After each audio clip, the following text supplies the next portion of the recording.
not us.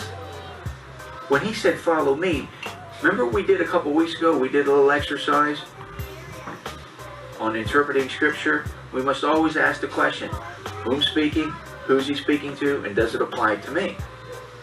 Jesus wasn't speaking to us when he said, follow me. He was speaking to his disciples, wasn't he? We didn't fit in there. We still don't fit in. To answer the question, was this gospel for the Gentiles? The answer, of course, is no. We have a different gospel message altogether, not just in its content, but also in who delivered it.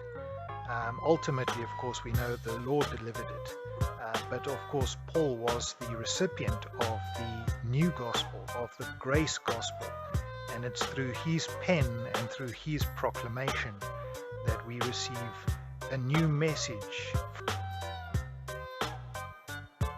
Today, in 2018, you're going to follow him through Paul's epistles, not through Matthew, Mark, Luke, and John. And you'll see that, hopefully, before we get through here. So I know that the earthly ministry of Jesus Christ, Matthew, Mark, Luke, and John, was Jesus Christ's earthly ministry to the nation of Israel, and keep his covenant that he's made with them. He's going to make them the head of the nations, is what it's pretty much saying here. Right now, that's just not the case with Israel. They are low Elmi. It's what Paul says, they're low Elmi, which means not my people right now. They are cast away at this point for the dispensation of the grace of God for you Gentiles.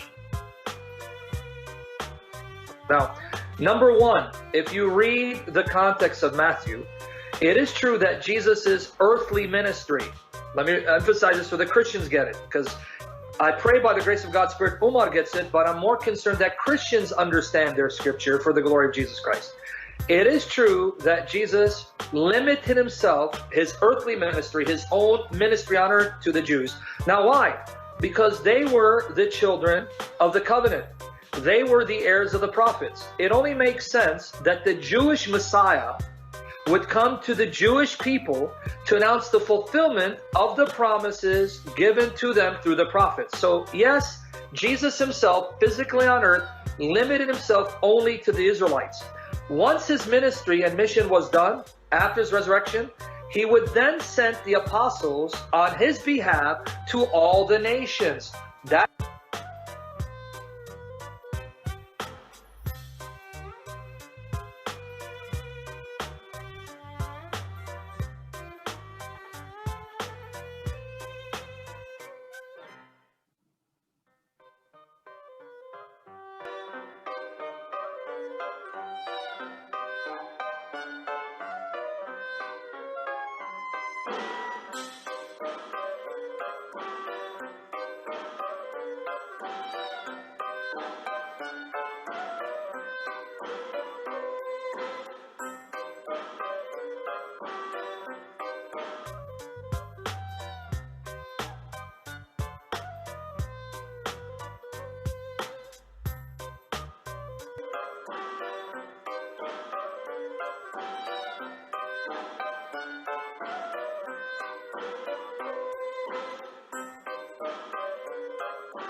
And so do you think that the rules that you kind of laid down, because you sort of laid down almost like a salvation protocol, you know, like a step in order, do you think that those rules or that idea, that concept can be found in Acts chapter 15 when the early church made a ruling about all the Gentiles coming into salvation? Because